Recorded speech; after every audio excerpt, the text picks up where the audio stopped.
রাদিয়াল্লাহু তাআলা আনহু যখন ইসলাম গ্রহণ করলেন, রাসূলুল্লাহর কাছে গিয়ে যখন কালিমা বলে দিলেন, লা ইলাহা ইল্লাল্লাহু মুহাম্মাদুর রাসূলুল্লাহ সাল্লাল্লাহু আলাইহি ওয়াসাল্লাম। আবু হুরায়রা রাসূলের কাছে দ্বীনের কথাগুলো শুনে, ইসলামের কথাগুলো শুনে তিনি চিন্তা করতে লাগলেন, আহারে আমি যদি আমার মাকে যদি মুসলমান বানাইতে পারতাম, আমি যদি আমার মাকে যদি মুসলমান বানাইতে পারতাম। এই চিন্তা করে আবু হুরায়রা দ্বীনের দাওয়াত নিয়ে, ইসলামের দাওয়াত নিয়ে চলে গেলেন তার আম্মাজানের ঘরে। মা তখনও ইসলাম গ্রহণ করেন নাই, সে তখনও কুফরিতে।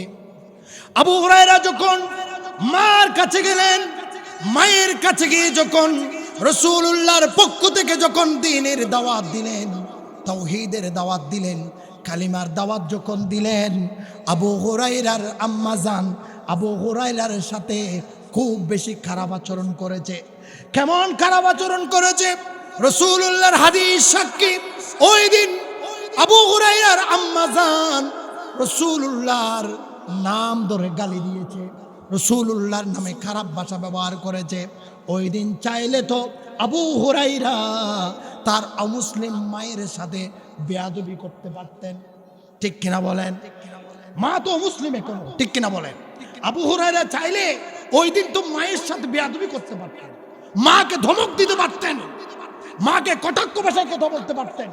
আপনি কার কথা বলা, এভাবে বলতে পারতেন কি পারতেন না? পারতেন। কিন্তু ইসলামের শিক্ষা দেখুন, ওই দিন আবু হুরায়রা রাসূলুল্লাহর নামে খারাপ ভাষা শোনার পরেও, যেহেতু তার জন্মদাত্রী মা, মাকে এক বিন্দু খারাপ কোনো কথা বলে নাই। দেখুন মাদ্রাসা শিক্ষা, মাদ্রাসা শিক্ষার কথা বললে বর্তমান সমাজের কিছু মা বাবা মন খারাপ করে, ঠিক কিনা বলে? কারণ বর্তমান প্রেক্ষাপটে দেখা যায় প্রত্যেক মা বাবা চায় আমার ছেলে ডাক্তার হবে, আমার ছেলে ম্যাজিস্ট্রেট হবে, আমার ছেলে একজন ব্যবসায়ী হবে।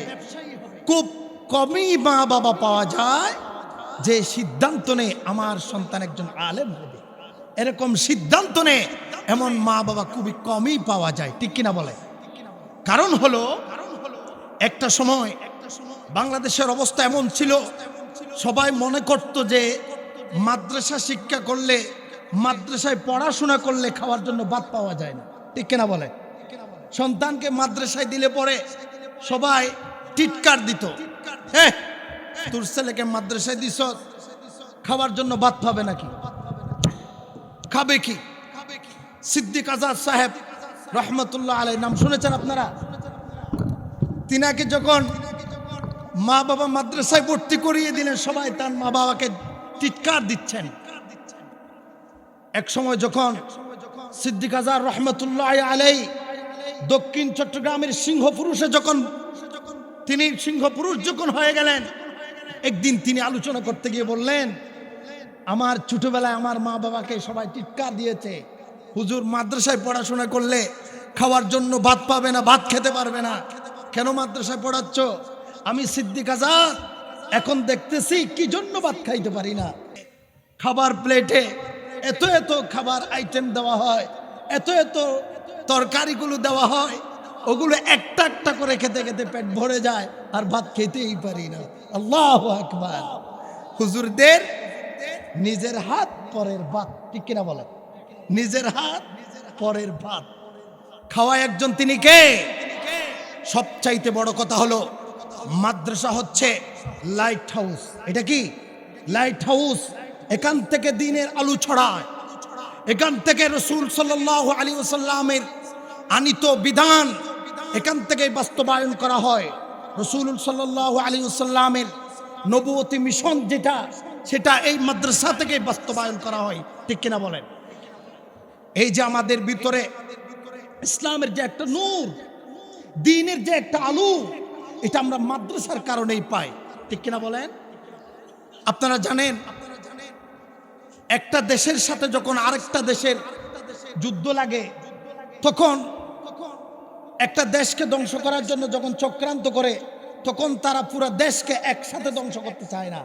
তারা চিন্তা করে একটা দেশকে ধ্বংস করতে চাইলে আগে ওই দেশের কারেন্ট যেখান থেকে উৎপন্ন হয়, লাইট হাউস যেখান থেকে লাইট উৎপন্ন হয়, ওখানেই বোমা মারা দরকার, ওখানেই আঘাত করা দরকার। যদি ওখানে বোমা মেরে যদি কারেন্ট উৎপাদন যদি বন্ধ করে দেওয়া যায় তাহলে দেশ অন্ধকার হয়ে যাবে, অনেক অনায়াসেই ওই দেশকে ধ্বংস করা যাবে। ঠিক কিনা বলেন? সুতরাং মুসলমান ভাইরা আমার, মাদ্রাসা হলো দ্বীনের আলু চড়ানোর একটা কেন্দ্র। এখান থেকেই দ্বীনের আলু ছড়ায়। এই জন্য পশ্চিমারা সব সময় মাদ্রাসা শিক্ষার পেছনে লেগে থাকে। ঠিক কিনা বলেন? এই দেশে যখন যে সরকার আসে প্রত্যেক সরকার মাদ্রাসা এবং আলেমদের পেছনে লেগে যায়। ঠিক কিনা বলেন? কারণ যখন ক্ষমতায় বসে যায় তখন তারা পশ্চিমা আমার পার্শ্ববর্তী দেশের কাছে বিক্রি হয়ে যায়। ঠিক কিনা বলেন? তাদেরকে একটা মিশনে নিয়ে গিয়ে শিক্ষা দেওয়া হয়, তোমরা যদি চিরস্থায়ী ক্ষমতায় থাকতে চাও তাহলে তোমার দেশের মাদ্রাসাগুলো আগে বন্ধ করে দাও। ঠিক কিনা বলেন?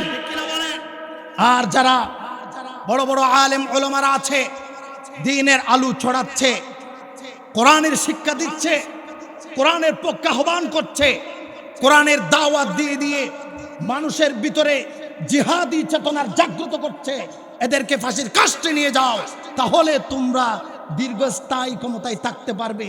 এই মেডিসিন তাদেরকে দিয়ে দেওয়া হয়। ঠিক কিনা বলেন? মুসলমান ভাইয়ের আমার, মনে রাখতে হবে এই দেশে মাদ্রাসা থাকবে যতদিন, এই দেশ সুস্থ থাকবে ততদিন। ঠিক কিনা বলেন?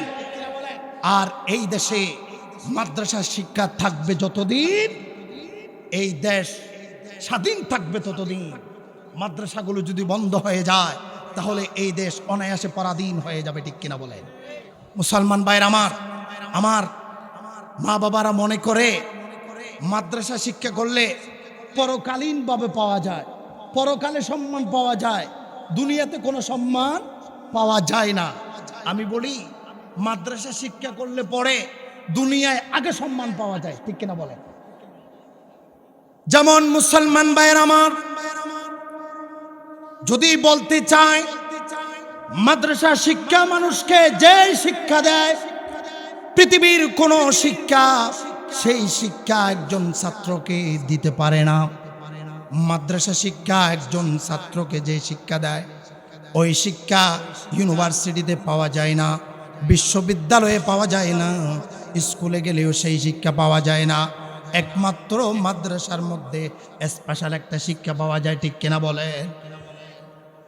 মাদ্রাসা মানুষকে নৈতিকতার শিক্ষা দেয়, মাদ্রাসা মানুষকে তাকওয়ার শিক্ষা দেয়।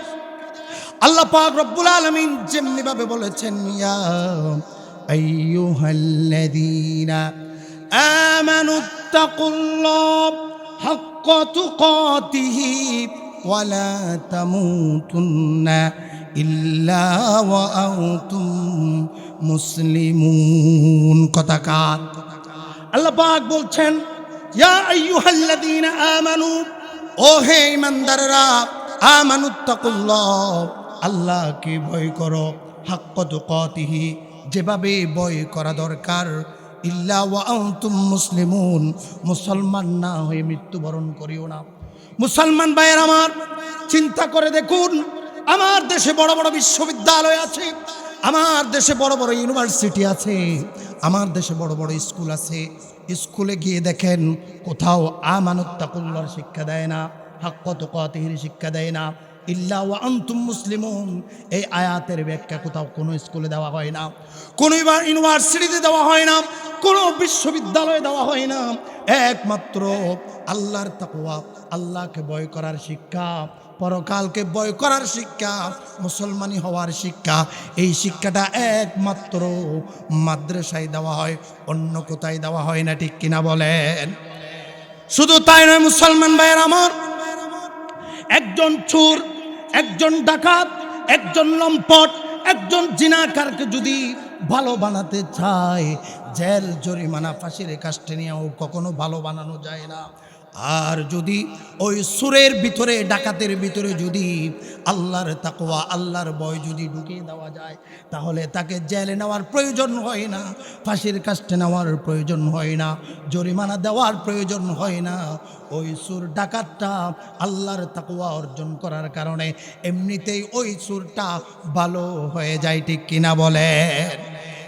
তাহলে আমরা বুঝলাম মুসলমান ভাইয়ের আমার, ভালো মানুষ গঠন করে, ভালো মানুষ বানাই একমাত্র মাদ্রাসা শিক্ষা।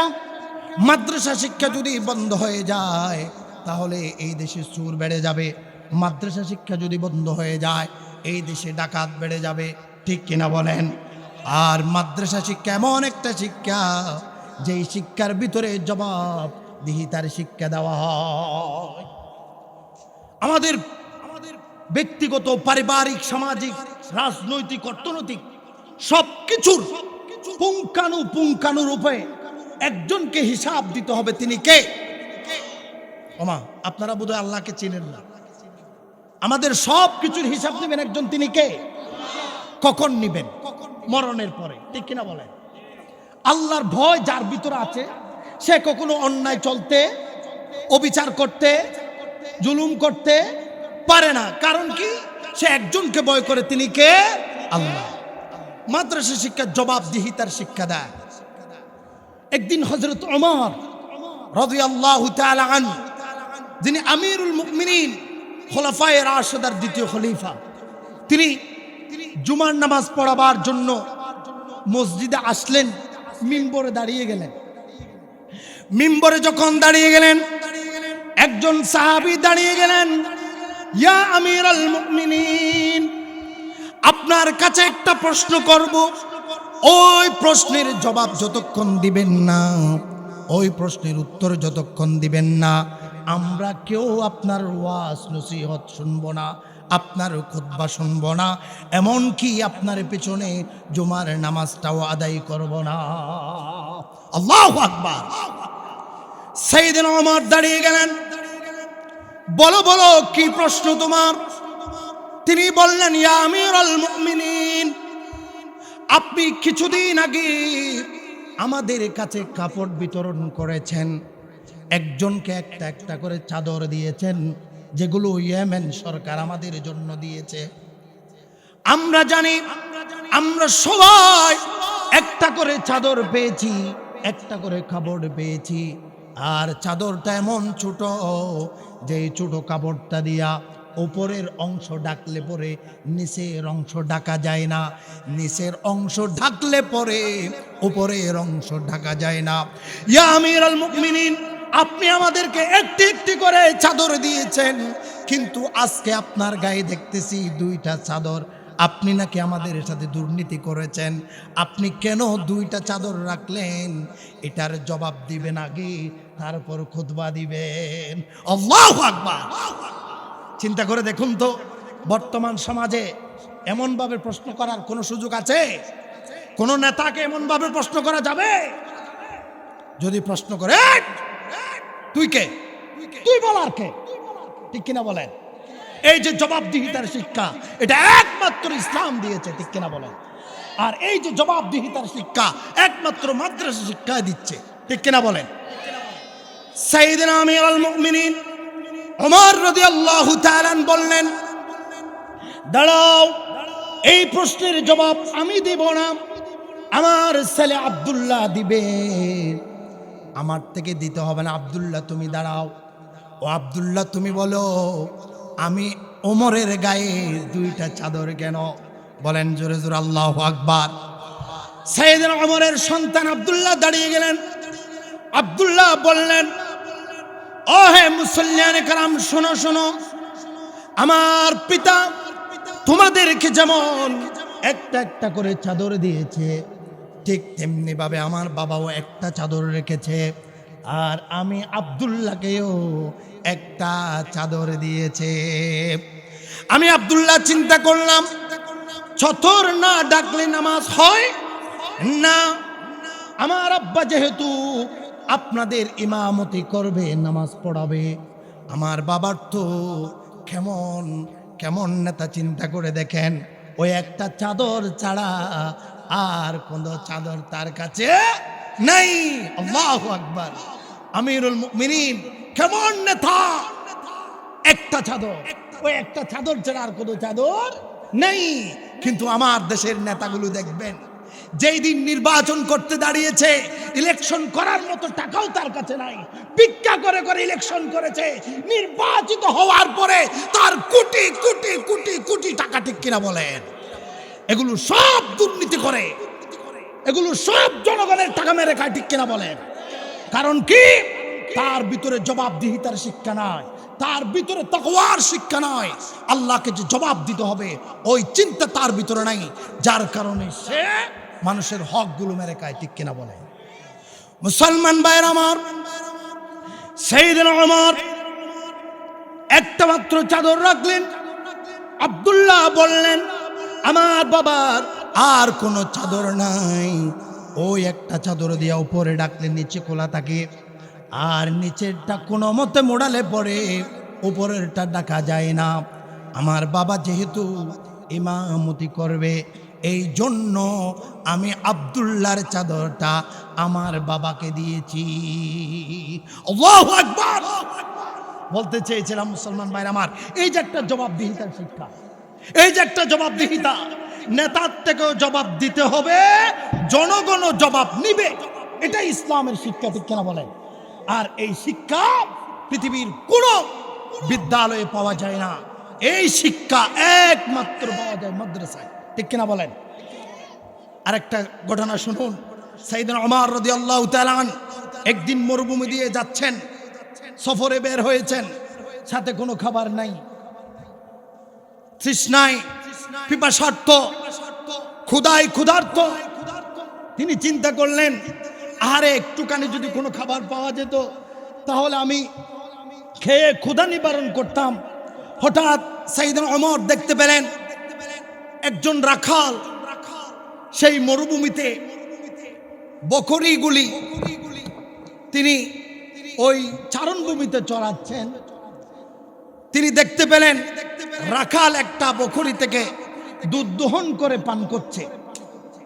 সাইয়েদনা ওমর চিন্তা করলেন, আমি ওই রাখালের কাছে গিয়ে ওই রাখালকে বলে যদি এক পেয়ালা যদি আমি দুধ পান করতে পারি তাহলে আমার ক্ষুধা নিবারণ হয়ে যাবে।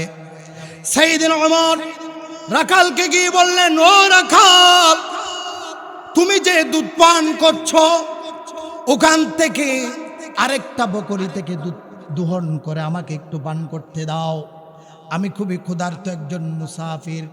ওই রাখালও জানে না এই যে ওমর, ওমরও নিজের থেকে বলে নাই আমি ওমর, আমি আমিরুল মুমিনিন। বলেন আল্লাহু আকবার, আরো জোরে বলেন আল্লাহু আকবার। রাখালকে যখন বলা হলো, ও রাখাল, আমাকে তুমি আরেকটা বকরি থেকে এক পেয়ালা দুধ দাও, ওই দুধগুলো পান করে আমার ক্ষুধা নিবারণ করি, আমি খুবই পিপাসার্ত, আমি খুবই ক্ষুধার্ত। ওই ছোট বাচ্চা রাখাল জবাব দিল, ও হে মুসাফির, মনের কান দিয়ে শুনো, দিলের কান দিয়ে শুনো, এই বকরিগুলো আমি রাখালের নয়, আমি একজন মালিকের কাছে চাকরি করি। আমার মালিক আমাকে মাসিক বেতন দেয়, আমাকে চাকরি করার জন্য চাকরির বিনিময়ে আমাকে ভাতা দেয়, আর আমি যে দুধ দহন করে খাই পান করি এটাও আমার বেতনের ভিতরে। বলেন না সুবহানাল্লাহ। আমার যতটুকু প্রয়োজন ততটুকু আমি খেতে পারবো, কিন্তু এর বাহিরে আমি অন্য কাউকে খাওয়াতে পারবো না। ওমর বললেন, ও রাখাল, এখানে তো তোমার মালিক নাই, তোমার মালিক তো দেখে না।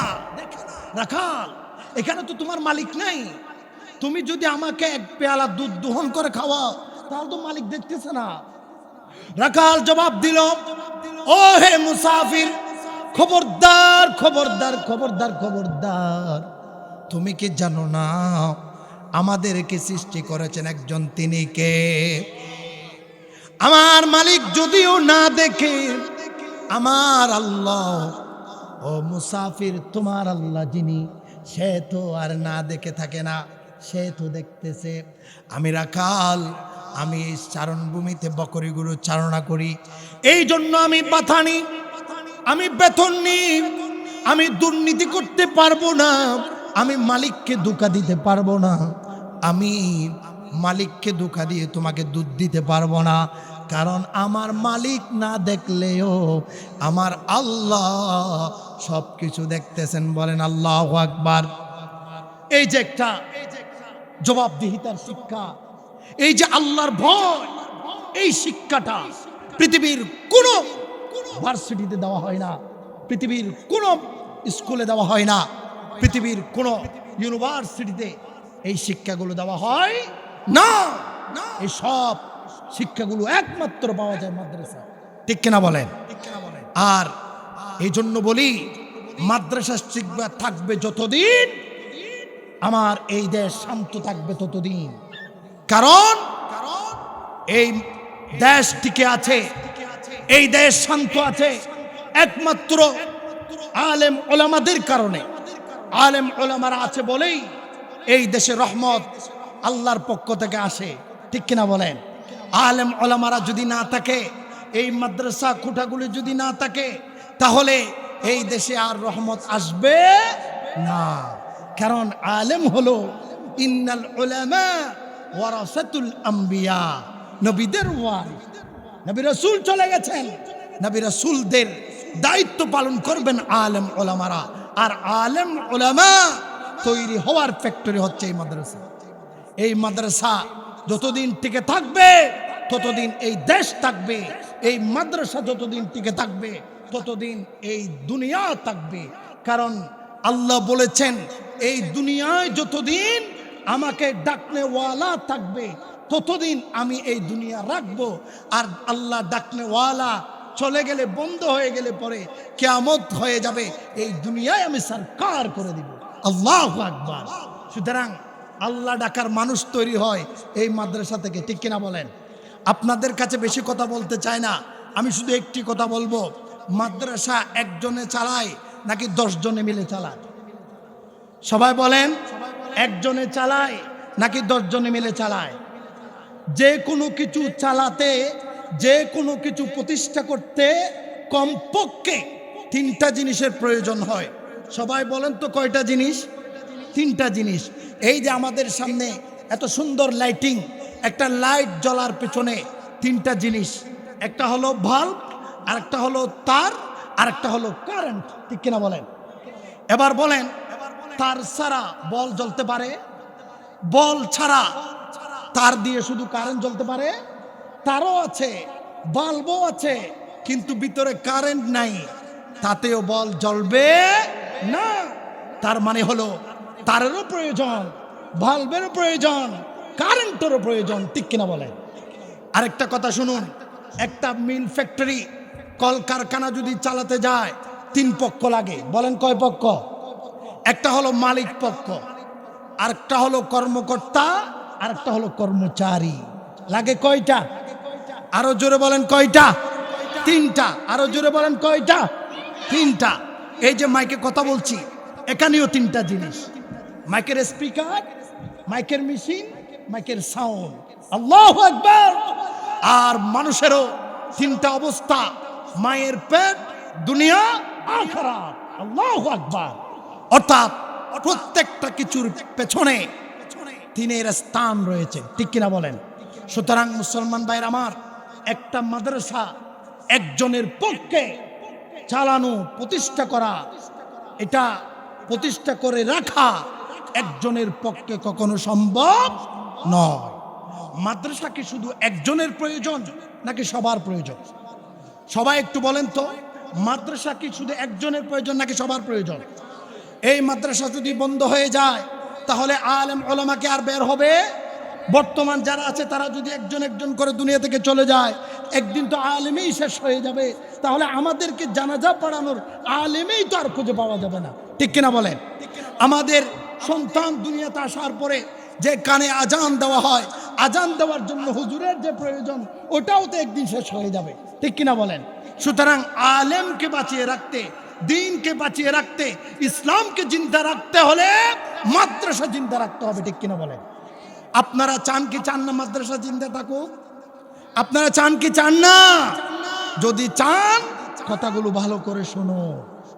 একটা ফ্যাক্টরি, একটা মিল, কলকারখানা চালাতে যেমন তিনটা পক্ষের প্রয়োজন, মালিক, কর্মকর্তা, কর্মচারী, ঠিক তেমনি একটা মাদ্রাসা প্রতিষ্ঠা করার জন্য, একটা মাদ্রাসা চালাবার জন্য তিন পক্ষের প্রয়োজন। বলেন কয় পক্ষ? তিন পক্ষ। একটা হলো প্রতিষ্ঠাতা, একটা হলো কি প্রতিষ্ঠাতা, আরেকটা হলো শিক্ষক, আরেকটা হলো ছাত্র। প্রতিষ্ঠাতা কেউ প্রতিষ্ঠা করতেছে না, মাদ্রাসা হবে না। মাদ্রাসা আছে, বড় বড় সুন্দর ভবন আছে, কিন্তু শিক্ষক নাই, হবে? হবে না। দামি দামি বড় বড় উস্তাদ আছে, কিন্তু ছাত্র নাই, তাতেও কি হবে না? দেখা গেল তিনটা জিনিসের প্রয়োজন: প্রতিষ্ঠাতা, শিক্ষক মণ্ডলী, ছাত্র, ঠিক কিনা বলেন? আবার দেখুন, এই মাদ্রাসা হয়ে যাওয়ার পরে এই মাদ্রাসা টিকিয়ে রাখার জন্য আবার তিনটা জিনিসের প্রয়োজন। বলেন কয়টা? আবার কয়টা জিনিসের প্রয়োজন? তিনটা। একটা হলো মুহিব্বিন, ভালোবাসনেওয়ালা। 2 নাম্বার হলো সন্তান, 3 নাম্বার হলো দোয়া। অর্থাৎ আপনাদের এলাকায় একটা দাখিল মাদ্রাসা হয়েছে মানে আপনাদের দায়িত্ব বেড়ে গেছে।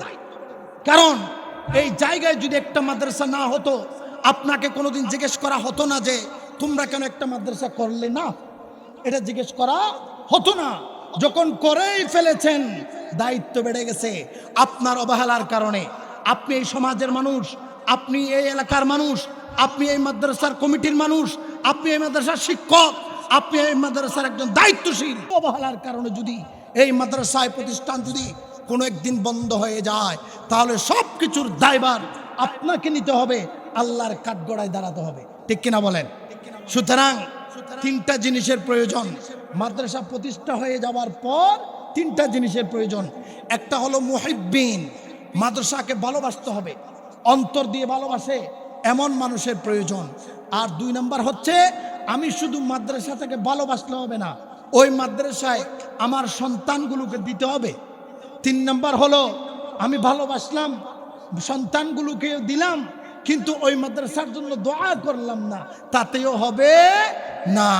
সুতরাং মাদ্রাসা টিকিয়ে রাখতে হলে এই মাদ্রাসার জন্য আপনার ভালোবাসা উজাড় করে দিতে হবে, সেটা টাকা দিয়ে, সেটা শ্রম দিয়ে, সেটা সময় দিয়ে।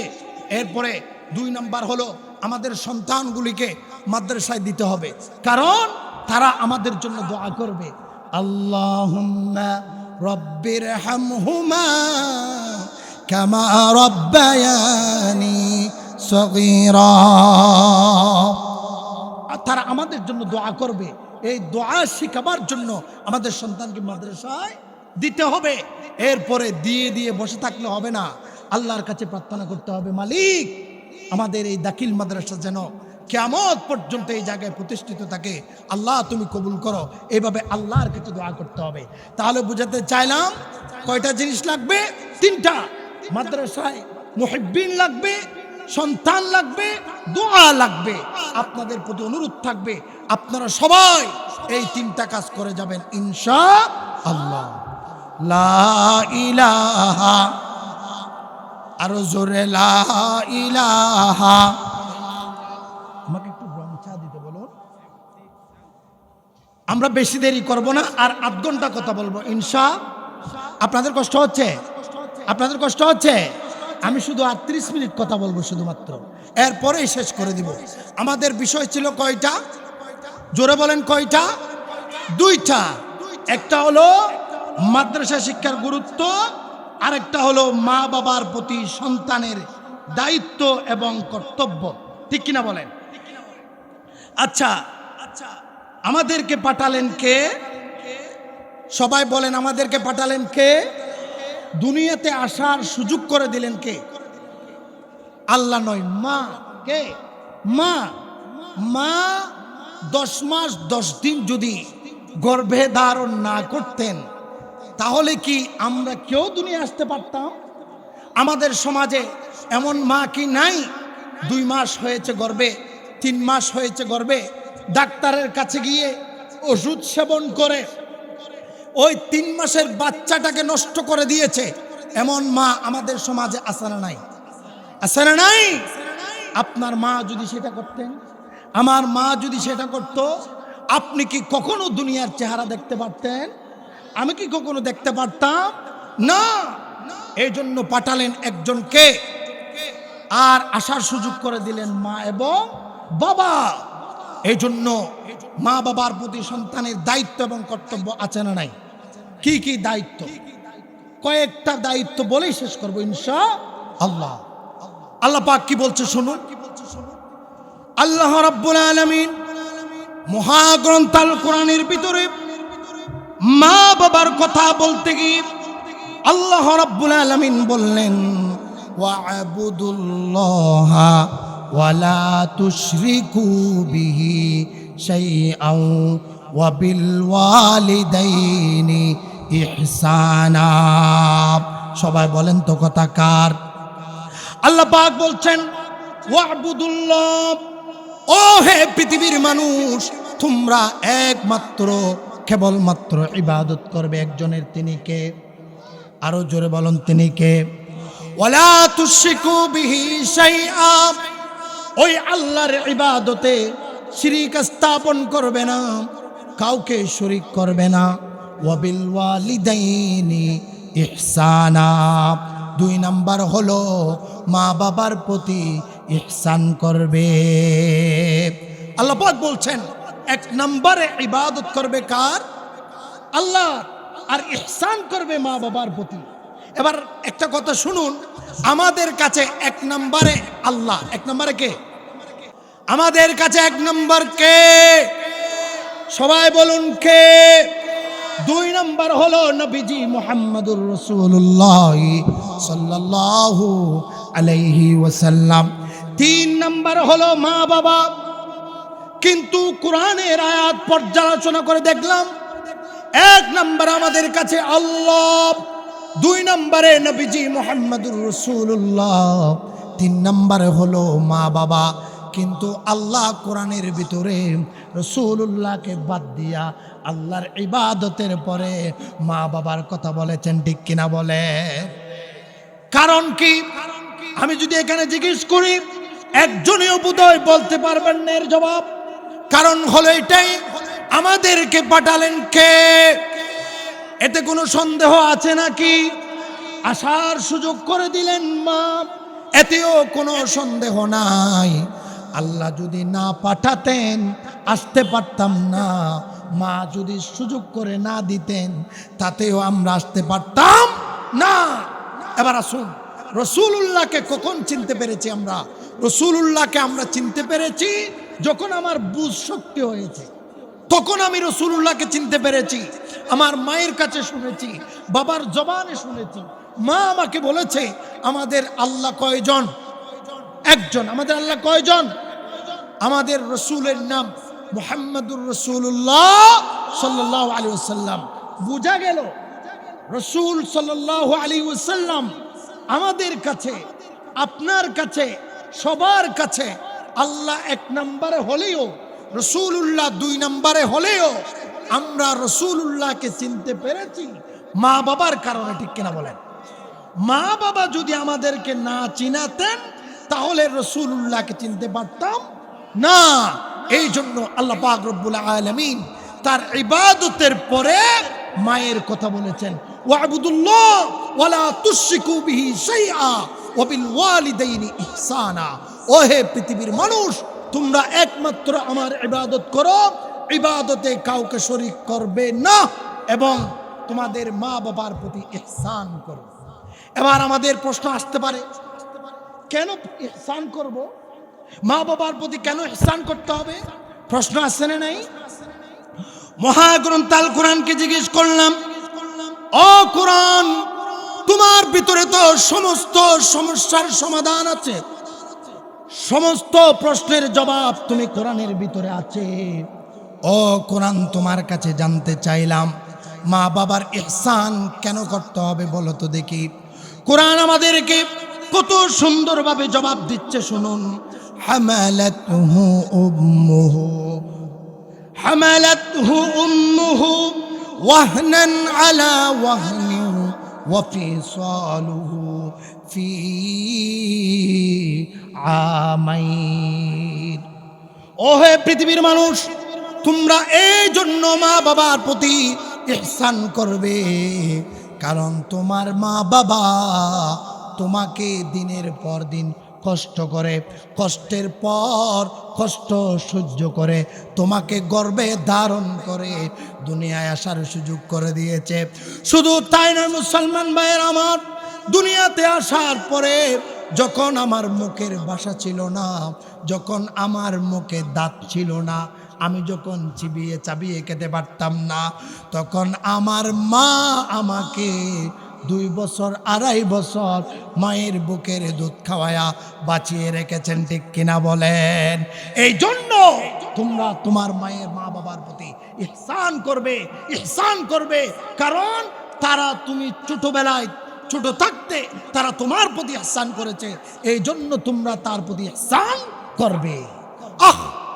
মা বাবা কত বড় সম্পদ, কত বড় নিয়ামত, একমাত্র সেই বুঝে যার মা দুনিয়া থেকে চলে গেছে, ঠিক কিনা বলে? যার বাবা দুনিয়া থেকে চলে গেছে সেই জানে বাবা নামের বটবৃক্ষটা কত বড় নিয়ামত ছিল যে হারিয়ে ফেলেছে। সেই জানে মা কি জিনিস, বাবা কি জিনিস। দুঃখের বিষয় হলো মা বাবা দুনিয়ায় থাকতে আমরা কদর করি না। একটা কথা আছে আমাদের সমাজে, দাঁত থাকতে দাঁতের মর্যাদা আমরা বুঝি না, হারিয়ে গেলে পরে সেই দাঁতের মর্যাদা আমরা বুঝি। মা বাবা থাকতে আমরা কেউ মা বাবার কষ্ট বুঝতে চাই না। মা বাবা হারিয়ে গেলে, মা বাবা পৃথিবী থেকে বিদায় নিয়ে অন্ধকার কবরে চলে গেলে তারপর মায়ের জন্য কাঁদি, ঠিক কিনা বলেন? অথচ উচিত ছিল দুনিয়াতে থাকতে তাদের জন্য কাঁদা, ঠিক কিনা বলেন? বাবা নামের বটবৃক্ষটা কি জিনিস এটা বুঝতে চাইলে আপনাকে একটা কাজ করতে হবে। সামনে তো রমজান আসতেছে, ঠিক কিনা? ঈদুল ফিতর যখন চলে আসে, মার্কেটে গিয়ে বিভিন্ন শপিং মলে গিয়ে আপনি এক জায়গায় দাঁড়িয়ে থাকবেন, বাবাদের পরিস্থিতি দেখবেন। এমন এমন বাবা আছে দুনিয়ায়, নিজের পায়ে স্যান্ডেল নাই, জুতা নাই, সন্তানের জন্য দামি জুতা কিনে দেয়। নিজের শরীরে ছিঁড়া জামা কিন্তু সন্তানের গায়ে নতুন জামা পরায়, তার নাম হলো বাবা, ঠিক কিনা বলেন? এমন এমন বাবা আমাদের সমাজে আছে। আদরের সন্তান, কলিজার টুকরা সন্তান যখন বলে, বাবা আমাকে তুমি একটা নতুন কাপড় কিনে দাও, আমার চাচাতো ভাই, আমার পাড়ার ভাইয়েরা সবাই মার্কেট করে ফেলেছে, কিন্তু বাবা তুমি কি আমাকে নতুন জামা কিনে দিবে না? আদরের সন্তান যখন বাবাকে বলে, বাবার পকেটে যদি টাকা না থাকে, একবারও কি চিন্তা করে দেখেছেন ওই বাবা দুনিয়ার কেউ না জানে মতো এক কোনায় গিয়ে চোখের পানি ফেলে ফেলে আল্লাহর দরবারে কাঁদে? এক কোনায় গিয়ে চোখের পানি ফেলে,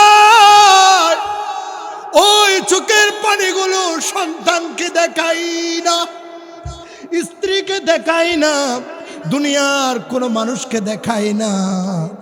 রিক্সাওয়ালা বাবা এক কোনায় গিয়ে চোখের পানি ফেলে কান্না করে, মালিক দুনিয়ায় আমাদেরকে পাঠাইলা, কাউকে বানাইলা ধনী, কাউকে বানাইলা গরিব। আল্লাহ তোমার ইচ্ছে হয়েছে আমাকে রিক্সাওয়ালা বানাইলা, আমাকে ঠেলাওয়ালা বানাইলা। মালিক আজকে আমার পকেটে টাকা নাই, তুমি কি দেখো না আমার ছোট বাচ্চাটা একটা নতুন জামা কেনার জন্য হাও মাও করে কাঁদে? আমি বাবা পকেটে টাকা না থাকার কারণে আমার সন্তানের গায়ে জামা দিতে পারি না। আল্লাহ তুমি কি দেখো না, দেখো না।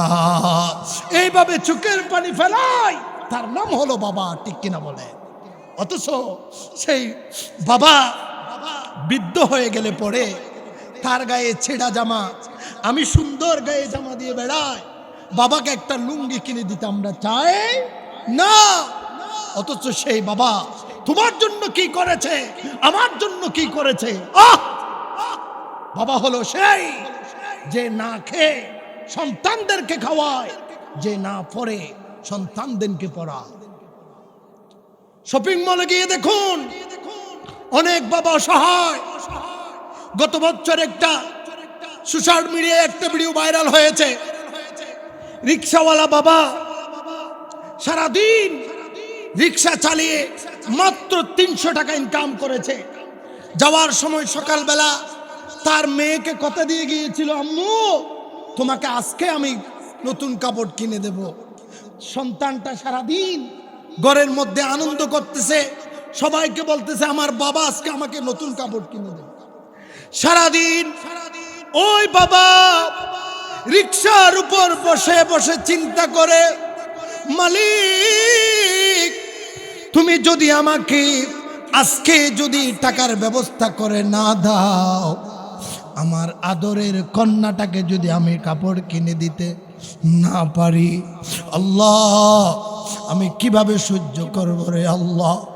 সারাদিন বিশ্বাস করবেন কিনা জানি না, এমনও রিক্সাওয়ালা বাবা আছে সারাদিন রিক্সার উপর বসে বসে রুমাল দিয়ে, ছেঁড়া লুঙ্গি দিয়া, ছেঁড়া জামা দিয়া চোখের পানি মুছে মুছে সন্তানের জন্য ইনকাম করে, ঠিক কিনা বলেন? ওই ভিডিওটা দেখলাম, বাবা 300 টাকা ইনকাম করেছে, ওই 300 টাকা দিয়া কলিজা টুকরা মেয়েটাকে নিয়ে শপিং মলে গেল। ওই শপিং মল ঘুরে ঘুরে দেখলো 300 টাকা দিয়া কোনো জামা পাওয়া যায় না। এই দোকানে যায়, মেয়েটা বলে বাবা ওই জামাটা দেখো কত সুন্দর, আমাকে নিয়ে দাও না। যত মেয়েটা আবদার করে বাবার চোখের পানি তত বেশি বের হতেই থাকে। আল্লাহু আকবার। কারণ পৃথিবীর প্রত্যেক মা বাবা চায় আমার সন্তানটা সুখে থাকুক, আমি না খাই আমার সন্তানটা পেট ভরে খাক, আমি না পড়ি আমার সন্তানটা সুন্দর একটা জামা গায়ে দেয়, এটা সবাই চায়, ঠিক কিনা বলে? অথচ বৃদ্ধ হয়ে যাওয়ার পরে আজকে আমরা সেই মা বাবাকে কষ্ট দিই, নিজে সুন্দর জামা পরি, বাবাকে একটা লুঙ্গি কিনে দিতে চায় না, সেই মাকে একটা শাড়ি কিনে দিতে চায় না। ঈদের সময় আসলে পরে নিজের স্ত্রীকে 5,000 3,000 টাকা দিয়া শাড়ি কিনে দিই, অথচ মাকে একটা বলি, মা তোমার জন্য একটা কত সুন্দর শাড়ি নিয়ে এসেছি দেখো, মাত্র 300 টাকা, ঠিক কিনা বলেন? ওয়াল্লাহি তুমি যদি তোমার মাকে সন্তুষ্ট করতে না পারো, তুমি যদি তোমার বাবাকে সন্তুষ্ট করতে না পারো, মা বাবাকে অসন্তুষ্ট করে তোমার 10টা 20টা সন্তানকে সন্তুষ্ট করেছো, তোমার 100টা স্ত্রীকে সন্তুষ্ট করেছো, কোনো লাভ নাই।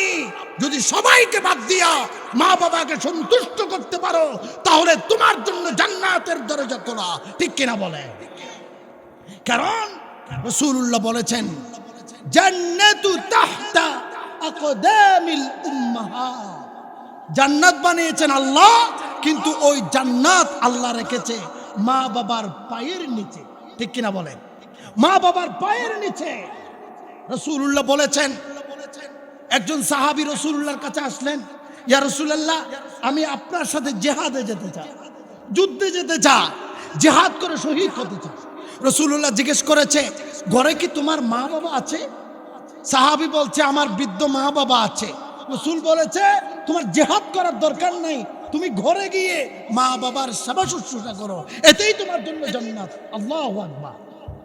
চিন্তা করে দেখছেন, রাসূলুল্লাহ বলছেন, হুমা জান্নাতুকা ওয়া নারুকা। মা বাবাই তোমাদের জন্য জান্নাত এবং মা বাবাই তোমাদের জন্য জাহান্নাম। একটা হাদিস শুনুন, আন আবি হুরায়রা রাদিয়াল্লাহু তাআলা আনহু قال قال رسول الله صلى الله عليه وسلم হযরত আবু হুরায়রা রাদিয়াল্লাহু তাআলা আনহু বলছেন রাসূলুল্লাহ একদিন হঠাৎ করে বলতে লাগলেন রগিমা আনফুহু রগিমা আনফুহু রগিমা আনফুহু। রাসূলুল্লাহ বলছেন রগিমা আনফুহু রগিমা আনফুহু রগিমা আনফুহু।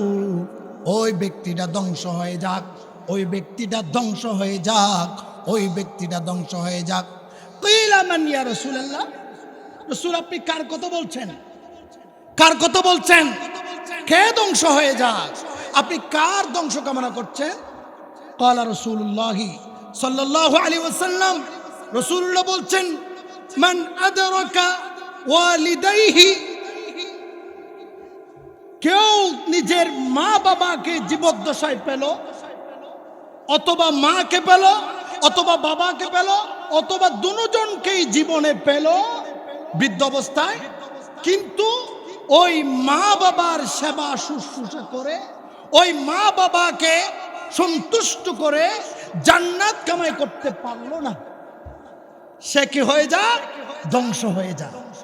স্বয়ং রাসূলুল্লাহ যিনি সুপারিশ না করলে পরে হাসরের ময়দান শুরু হবে না, বিচার দিবস শুরু হবে না, বিচার শুরু হবে না, বিচার কার্যই শুরু হবে না, ওই রাসূল বলছেন ওই ব্যক্তিটা ধ্বংস হয়ে যাক, ওই ব্যক্তিটা ধ্বংস হয়ে যাক, ওই ব্যক্তিটা ধ্বংস হয়ে যাক যে নিজের মাকে পেল, বাবাকে পেল, কিন্তু মা বাবাকে সন্তুষ্ট করে জান্নাত কামাই করতে পারলো না।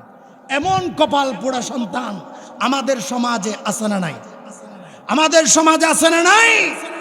আবার দেখা যায় অনেক সন্তান বলে যে ওয়া দুষ্কি শুধু আন নেই, আর মা দুষ আছে তো সমাজে কলর কি হয় হওয়া দুষ্কবে কিনা আন নেই, আর মা দোষী তোরা চোখে দেখো, আর মা ইল্লা দেই আয়ো ইল্লা করে দি, আর বাপ ইল্লা দেই আয়ো ইল্লা করে দি। মা বাপর দোষ দিয়ে রে মা বাপর উদ্দি অত্যাচার করে দে, এর সন্তান বুধয় অনরার এড়ে নাই আছে। আল্লাহু আকবার। শুধু এখানে নয়, প্রত্যেকটা সমাজে এরকম কুলাঙ্গার সন্তান আছে, ঠিক কিনা বলেন? রাসূলুল্লাহ বলছেন তোমার মা তোমার বাবা নাস্তিক হতে পারে, মুরতাদ হতে পারে, কাফের হতে পারে, তোমার মা বাবা যত বড়ই খারাপ হোক না কেন, তোমাকে তার প্রতি ইহসান করতে হবে, তার সাথে সদাচরণ করতে হবে, তার সাথে তুমি বেয়াদবি করতে পারবে। কারণ তোমার মা যেটা করেছে সেটার জবাব সে দিবে, তোমার বাবা যেটা করেছে সেটার জবাব সে দিবে। সে যত বড়ই খারাপ হোক না কেন, তোমার মা যত বড়ই খারাপ হোক না কেন, তোমার মা বাবা একটা কাজ করেছে, ছোটবেলায় তোমার প্রতি ইহসান করেছে, দুনিয়াতে আসার সুযোগ করে দিয়েছে। সুতরাং তোমার মা যত বড়ই খারাপ হোক না কেন, তোমার বাবা যত বড়ই খারাপ হোক না কেন, কখনো মা বাবার প্রতি অসৎ আচরণ করা যাবে না। হাদিস শুনুন, সাইয়েদনা আবু হুরায়রা রাদিয়াল্লাহু তাআলা, আবু হুরায়রা রাদিয়াল্লাহু তাআলা ইনি এমন একজন সাহাবী, হাদিস যারা বর্ণনা করেছেন তন্মধ্যে সবচাইতে বেশি হাদিস বর্ণনা করেছেন এই আবু হুরায়রা। এই আবু হুরায়রার বর্ণিত হাদিসের সংখ্যা হলো 5374টি হাদিস বর্ণনা করেছেন আবু হুরায়রা। এই আবু হুরায়রার মতো বেশি হাদিস পৃথিবীর আর কোন সাহাবী বর্ণনা করতে পারে নাই। এখানে একটা কথা বলি, আমরা এই সাহাবীটাকে চিনি আবু হুরায়রা নামে। কি নামে? আবু হুরায়রা। কিন্তু আবু হুরায়রার নাম আবু হুরায়রা নয়। আবু হুরায়রার ইসলাম ধর্ম গ্রহণ করার আগের নাম ছিল আব্দে শামস। ইসলাম গ্রহণ করার পরে রাসূলুল্লাহ আবু হুরায়রার নাম রাখলেন আব্দুর রহমান। বলেন না সুবহানাল্লাহ। তা আব্দুর রহমান নামে তো পৃথিবীর কেউ চিনে না, আবু হুরায়রাকে তো সবাই আবু হুরায়রা নামে চিনে। এটার একটা শান নজুল আছে, সেটা হলো এই আবু হুরায়রা বিড়াল ছানা পছন্দ করতেন। বিড়াল মেও মেও বিলাল আছে না নাই? আমাদের কিছু সন্তান আছে বিলাই পছন্দ করে, বিড়াল বিড়াল। এই আবু হুরায়রা বিড়াল ছানা পছন্দ করতেন। একদিন হঠাৎ করে একটা বিড়াল ছানা চাদরের ভিতর নিয়ে রাসূলুল্লাহ সামনে দিয়ে যাচ্ছেন। হঠাৎ করে আবু হুরায়রার আস্তিনের ভিতর থেকে একটা বিড়াল লাফ দিয়ে নেমে গেলেন। রাসূলুল্লাহ তাকে আদর করে ডাকলেন, ও আবু হুরায়রা, অর্থাৎ ও বিড়ালের বাবা। আল্লাহু আকবার। অথচ আবু হুরায়রার নাম ছিল আব্দুর রহমান, কিন্তু রাসূলুল্লাহ এই আব্দুর রহমানকে আদর করে ডাকলেন, ও আবু হুরায়রা, ও বিড়ালের বাবা। তখন আবু হুরায়রা নিজে নিজে সেটা নিয়ে আনন্দিত হয়ে গেলেন, খুশি হয়ে গেলেন। ওই দিন থেকে আবু হুরায়রা সিদ্ধান্ত নিলেন, আজকে থেকে তোমরা কেউ আমাকে আব্দুর রহমান বলবা না। আমার রাসূলুল্লাহর পাক জবান থেকে যেটা বের হয়েছে, আজকের থেকে তোমরা সবাই আমাকে আবু হুরায়রা ডাকবা। আল্লাহু আকবার। ওই দিন থেকে আজ পর্যন্ত পৃথিবীর মানুষের কাছে ওই আব্দুর রহমান আবু হুরায়রা নামে পরিচিত হয়েছে। ওই আবু হুরায়রা রাদিয়াল্লাহু তাআলা আনহু যখন ইসলাম গ্রহণ করলেন, রাসূলুল্লাহর কাছে গিয়ে যখন কালিমা বলে দিলেন, লা ইলাহা ইল্লাল্লাহু মুহাম্মাদুর রাসূলুল্লাহ সাল্লাল্লাহু আলাইহি ওয়াসাল্লাম। আবু হুরায়রা রাসূলের কাছে দ্বীনের কথাগুলো শুনে, ইসলামের কথাগুলো শুনে তিনি চিন্তা করতে লাগলেন, আহারে, আমি যদি আমার মাকে যদি মুসলমান বানাইতে পারতাম, আমি যদি আমার মাকে যদি মুসলমান বানাইতে পারতাম। এই চিন্তা করে আবু হুরায়রা দ্বীনের দাওয়াত নিয়ে, ইসলামের দাওয়াত নিয়ে চলে গেলেন তার আম্মাজানের ঘরে। মা তখনও ইসলাম গ্রহণ করেন নাই, সে তখনও কুফরিতে। আবু হুরায়রা যখন মার কাছে গেলেন, মায়ের কাছে গিয়ে যখন রাসূলুল্লাহর পক্ষ থেকে যখন দ্বীনের দাওয়াত দিলেন, তাওহীদের দাওয়াত দিলেন, কালিমার দাওয়াত যখন দিলেন, আবু হুরায়রার আম্মাজান আবু হুরায়রার সাথে খুব বেশি খারাপ আচরণ করেছে। কেমন খারাপ আচরণ করেছে? রাসূলুল্লাহর হাদিস সাক্ষী, ওই দিন আবু হুরায়রার আম্মাজান রাসূলুল্লাহর নাম ধরে গালি দিয়েছে, রাসূলুল্লাহর নামে খারাপ ভাষা ব্যবহার করেছে। ওই দিন চাইলে তো আবু হুরায়রা তার অমুসলিম মায়ের সাথে বেয়াদবি করতে পারতেন, ঠিক কিনা বলেন? মা তো মুসলিম এখনো, ঠিক কিনা বলেন? আবু হুরায়রা চাইলে ওই দিন তো মায়ের সাথে বেয়াদবি করতে পারতেন, মাকে ধমক দিতে পারতেন, মাকে কটাক্ষ ভাষায় কথা বলতে পারতেন। আপনি কে কথা বলা, এভাবে বলতে পারতেন কি পারতেন না? পারতেন। কিন্তু ইসলামের শিক্ষা দেখুন, ওই দিন আবু হুরায়রা রাসূলুল্লাহর নামে খারাপ ভাষা শোনার পরেও, যেহেতু তার জন্মদাত্রী মা, মাকে এক বিন্দু খারাপ কোনো কথা বলে নাই। বরঞ্চ আবু হুরায়রা সিদ্ধান্ত নিয়েছে, মানুষের কলবের ভিতরে, কলবের পরিবর্তন, মস্তিষ্কের পরিবর্তন করতে পারে একজন, তিনি কে? চিন্তা চেতনার পরিবর্তন করতে পারে একজন, তিনি কে? ওই দিন আবু হুরায়রা রাদিয়াল্লাহু তাআলা আনহু তার মায়ের সাথে বেয়াদবি করে নাই, মাকে কটাক্ষ ভাষায় কথা বলে নাই। আবু হুরায়রা সিদ্ধান্ত নিয়েছে, আমি আল্লাহর কাছে দোয়া করব এবং দৌড়ে দৌড়ে গিয়ে আমি আমার রাসূলের কাছে গিয়ে দোয়া করতে বলবো, যেন আমার মাকে আল্লাহ ইসলামের জন্য কবুল করেন, আমি যেন আমার মাকে মুসলমান বানাতে পারি। বলেন আল্লাহু আকবার। হযরত আবু হুরায়রা পেরেশানিত হয়ে গেলেন, দৌড়ে দৌড়ে দৌড়ে দৌড়ে রাসূলুল্লাহর দরবারে আসলেন। বললেন, রাসূল, আমি আমার মায়ের কাছে গিয়েছিলাম, মাকে দ্বীনের দাওয়াত দিয়েছি, তাওহীদের দাওয়াত দিয়েছি, আমি দ্বীনের পথে আহ্বান করেছি, আমার মা তো আমার দ্বীনের দাওয়াত গ্রহণ করলই না, বরঞ্চ আমাকে খুব বেশি গালি দিয়েছে, আমার মন খারাপ। ইয়া রাসূল, আপনি একটু আমার মায়ের জন্য দোয়া করুন, আল্লাহ যেন আমার মাকে দ্বীনের জন্য কবুল করে। বলেন সুবহানাল্লাহ। রাসূলুল্লাহ সাইয়েদনা আবু হুরায়রার কথা শুনে দোয়া করতে শুরু করলেন। আর আল্লাহর রাসূল আল্লাহর কাছে দোয়া করলেন, আল্লাহ তুমি আমার আবু হুরায়রার মনের আশা পূরণ করো, আবু হুরায়রার মনের আশা পূরণ করো। আবু হুরায়রার মাকে তুমি দ্বীনের জন্য কবুল করো, ইসলামের জন্য কবুল করো। তখন আবু হুরায়রা চিন্তা করলেন, আমি চাইবো আমি এখান থেকে আগে আমার মায়ের কাছে পৌঁছাইতে পারি, নাকি আমার আগে রাসূলুল্লাহর দোয়া সেখানে পৌঁছে যায়। জোরে বলেন আল্লাহু আকবার। আবু হুরায়রা তখন চিন্তা করতেছে, আমি দেখব আমি দৌড়ে কি আগে পৌঁছাইতে পারি আমার মায়ের কাছে, নাকি রাসূলুল্লাহর দোয়া আগে পৌঁছে যায়। বলেন আল্লাহু আকবার। হাদিস সাক্ষী আবু হুরায়রা রাদিয়াল্লাহু তাআলা আনহু দৌড়ে দৌড়ে দৌড়ে দৌড়ে তার মায়ের কাছে চলে গেলেন।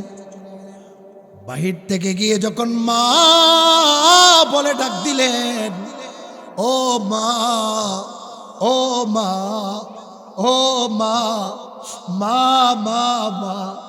চিন্তা করে দেখছেন মা কত বড় জিনিস। সন্তান চোর হতে পারে, ডাকাত হতে পারে, পৃথিবীর মানুষের কাছে ঘৃণিত হতে পারে, কোন চোর ডাকাত মা বাবার কাছে কখনো ঘৃণিত নয়।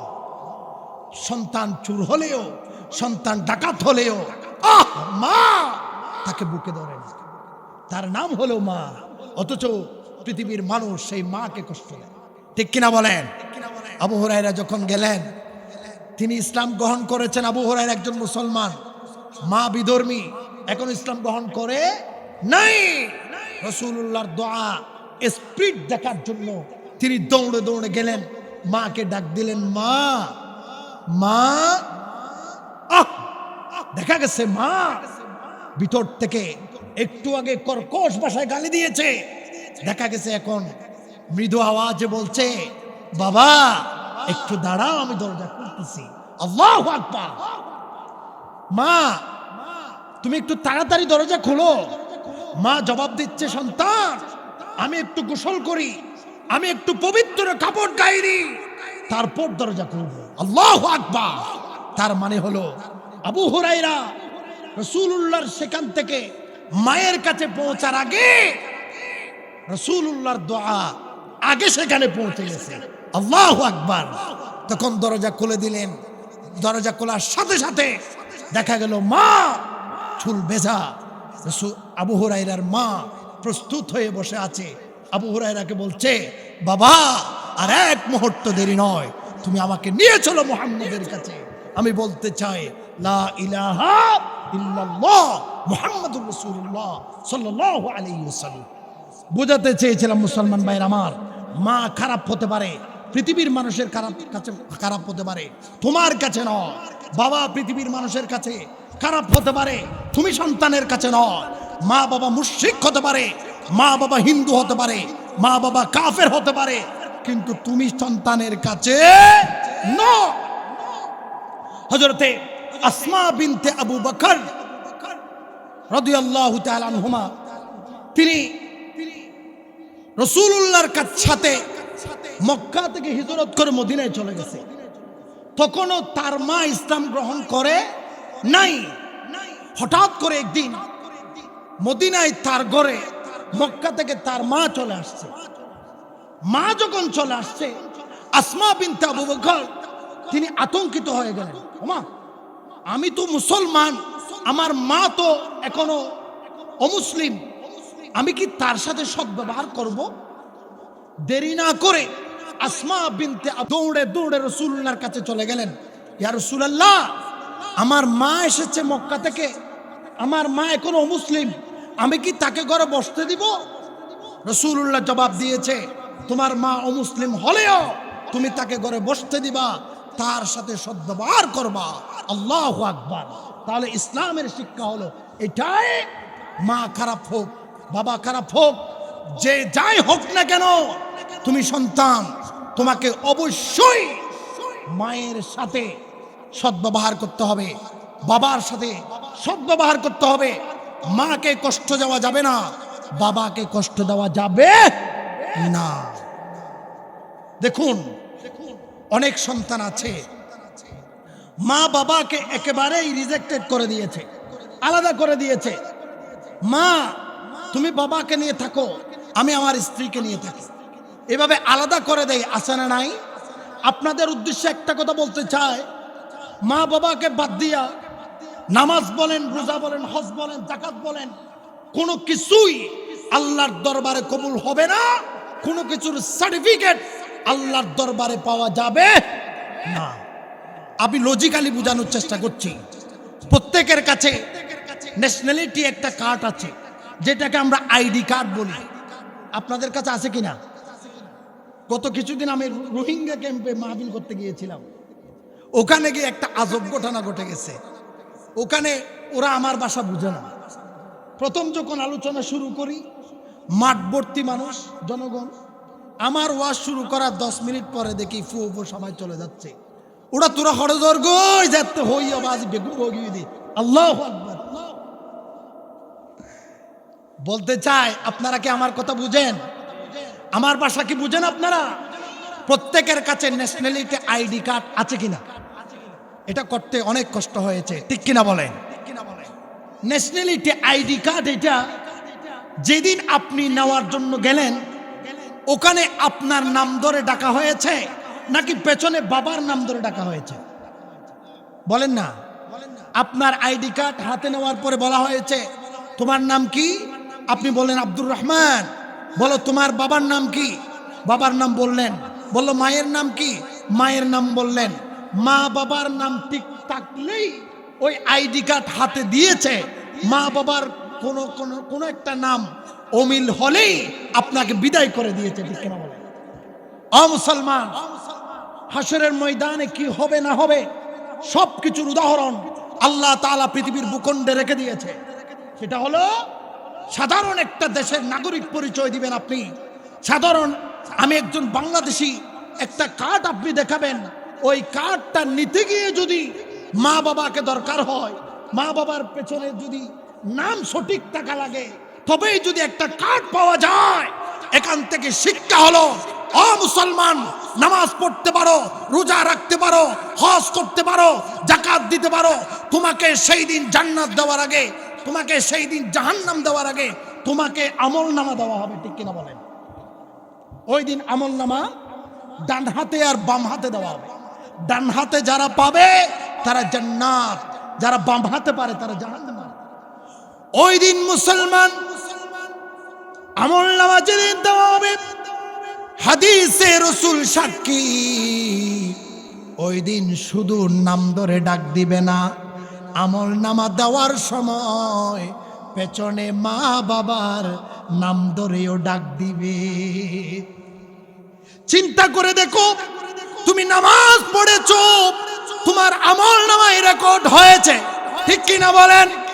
রোজা রেখেছো, আমল নামায় রেকর্ড হয়েছে, লিপিবদ্ধ হয়েছে। যাকাত দিয়েছো, আমল নামায় রেকর্ড হয়েছে, লিপিবদ্ধ হয়েছে। হজ করেছো, আমল নামায় রেকর্ড হয়েছে, লিপিবদ্ধ হয়েছে। ওই দিন যদি তোমার মা যদি তোমাকে অস্বীকার করে, কিয়ামতের দিন তোমার বাবা যদি তোমাকে অস্বীকার করে, ওয়াল্লাহি ওয়াল্লাহি তুমি ওই দিন আমল নামা ডান হাতে পাবা না। তুমি ডান হাতে পাবে না, আল্লাহ রাগ করে তোমাকে বাম হাতে দিবে। যাও, তুমি জাহান্নামে যাও। কারণ তোমার মা যদি তোমাকে গর্ভে ধারণ না করতেন, তোমার বাবা যদি দিনের পর দিন পরিশ্রম করে যদি তোমাকে বড় না করতেন, মুসলমান, তুমি কিভাবে নামাজ পড়তে, তুমি কিভাবে রোজা রাখতে, তুমি কিভাবে হজ করতে, তুমি কিভাবে যাকাত দিতে? যাদের কারণে দুনিয়া পেলে, যাদের কারণে এত সুন্দরভাবে বড় হতে পারলে, যাদের কারণে নামাজ পড়ার সুযোগ পেলে, যাদের কারণে রোজা রাখার সুযোগ পেলে, যাদের কারণে হজ করার সুযোগ পেলে, যাদের কারণে যাকাত দেওয়ার সুযোগ পেলে, ও বান্দা, তুমি তো সেই মা বাবাকে কষ্ট দিয়েছো। তোমার জন্য জান্নাত নয়, তোমার জন্য জাহান্নাম ওয়াজিব করে দিয়েছি। যাও, ফেরেশতাকে টেনে টেনে জাহান্নামে ডুবিয়ে দাও। আল্লাহু আকবার। সুতরাং মুসলমান ভাইরা আমার, বলতে চায়, মা বাবা যত বড়ই খারাপ হোক না কেন, সন্তানের কাছে কখনো খারাপ হতে পারে না। আরেকটা হাদিস শুনুন, মুসআব বিন সাদ রাদিয়াল্লাহু তাআলা আনহু তিনি ইসলাম গ্রহণ করলেন। ইসলাম গ্রহণ করার কারণে তার মা তার উপর রাগ হয়ে গেল। মুসআব বিন সাদ রাদিয়াল্লাহু তাআলা আনহু ইসলাম গ্রহণ করার কারণে তার মা তার উপর রাগান্বিত হয়ে গেলেন। রাগান্বিত হয়ে সাদকে বললেন, ও সাদ, আমি তোমার কাছে শপথ করে বললাম, ততক্ষণ পর্যন্ত আমি কিছু খাবো না, আমি কোনো কিছু পান করব না, যতক্ষণ পর্যন্ত আমার মৃত্যু হবে না, আর যতক্ষণ পর্যন্ত তুমি মুহাম্মদের দ্বীনকে বাদ দিবা না, যতক্ষণ পর্যন্ত তুমি মুহাম্মদের কাছে লা তাকফুরা বিমুহাম্মাদিন, তুমি যতক্ষণ পর্যন্ত মুহাম্মদের সাথে কুফরি করবে না, ততক্ষণ পর্যন্ত আমি তোমার মা হয়ে বলছি, আমি তোমার মা হয়ে বলছি, ততক্ষণ পর্যন্ত আমি তোমার ভাত খাবো না, আমি কোনো পানি পান করব না, আমার মৃত্যু হয়ে যেতে পারে। মুসআব বিন সাদকে বলা হয়েছে, মা বলছে, ও হে সন্তান, তুমি শুনে রাখো, যদি তোমার কারণে যদি আমি না খেয়ে মারা যায়, তোমার কারণে যদি আমি না খেয়ে যদি মারা যায়, তাহলে সমাজের মানুষ, দেশের মানুষ তোমাকে মায়ের হত্যাকারী বলবে। তুমি কি চাও আমি না খেয়ে মারা যায়? ওই দিন মুসআব বিন সাদ দীপ্ত কণ্ঠে জবাব দিয়েছিলেন মাকে, মা শুনে রাখো, লা তাআতা লিমাখলুকিন ফি মাসিয়াতিল খালিক। মা বাবার সমস্ত কথা মানা যাবে, একটা কথা মানা যাবে না, সেটা হলো মা বাবা যদি শিরিক করতে বলে, মা বাবা যদি আল্লাহর বিরুদ্ধে চলে যেতে বলে, মা বাবা যদি রাসূলুল্লাহর বিরুদ্ধে চলে যেতে বলে, ও মা তুমি অমুসলিম, তুমি আমার থেকে ইহসান পাওয়ার যোগ্য, আমার পক্ষ থেকে সদাচরণ পাওয়ার যোগ্য, আমি তোমার কাছে সুন্দর আচরণ করব, সুন্দর কথা বলবো, সুন্দর সম্মান দিব, এটা আমার কাছে তুমি পাও না। কিন্তু মা দীপ্ত কণ্ঠে বলতে চায়, তুমি কখনো আমার আল্লাহর বিরুদ্ধে বলতে পারো না, তুমি কখনো আমার রাসূলের বিরুদ্ধে বলতে পারো না, কারণ লা তাআতা লিমাখলুকিন ফি মাসিয়াতিল খালিক। আল্লাহ শুধু এক জায়গায় সন্তানকে স্বাধীনতা দিয়েছে, তোমার মা যদি তোমাকে কুফরি করতে বলে, তোমার মা যদি আল্লাহকে বাদ দিতে বলে, তোমার মা যদি, তোমার বাবা যদি রাসূলকে বাদ দিতে বলে, ওই জায়গায় মায়ের কথা না মানলে কোনো গুনাহ না, ওই জায়গায় বাবার কথা না মানলে কোনো গুনাহ নাই। ওই দিন মুসআব বিন সাদ দীপ্ত কণ্ঠে বলেছেন, মা তোমার তো একটাই জীবন, একটা নয় 100টা জীবনও যদি তোমাকে দেওয়া হয়, তুমি যদি না খেয়ে মারা যেতে যেতে যদি একবার দুনিয়ায় আসলা, আবার চলে গেলা, আবার আসলা, আবার চলে গেলা, আবার আসলা, আবার চলে গেলা, এইভাবে যদি ও মা তোমাকে বলতে চায়, 100 বার জন্ম নিয়ে যদি 100 বার দুনিয়া থেকে বিদায় নাও, তবুও আমি মুহাম্মদের সাথে কুফরি করতে পারি না। বলেন আল্লাহু আকবার। সম্মানিত উপস্থিত মণ্ডলী, সর্বশেষ কথা হলো এটাই, ইসলাম যেটা নির্দেশ দিচ্ছে, আল্লাহ যেটা বলেছেন, রাসূলুল্লাহ যেটা বলেছেন, সেটা হলো মা খারাপ হতে পারে, মা বিধর্মী হতে পারে, চোর হতে পারে, ডাকাতও হতে পারে, কিন্তু তুমি সন্তান, তোমাকে অবশ্যই মা বাবার প্রতি সদাচরণ করতে হবে, মা বাবার প্রতি সম্মান দেখিয়ে কথা বলতে হবে, বেয়াদবি করা যাবে, উফফি ওয়ালা তানহারহুমা, উফ শব্দটাও ব্যবহার করা যাবে, ওয়াকুল লাহুমা কওলান কারীমা, সর্বাবস্থায় মা বাবার প্রতি সম্মান দিয়ে কথা বলবে।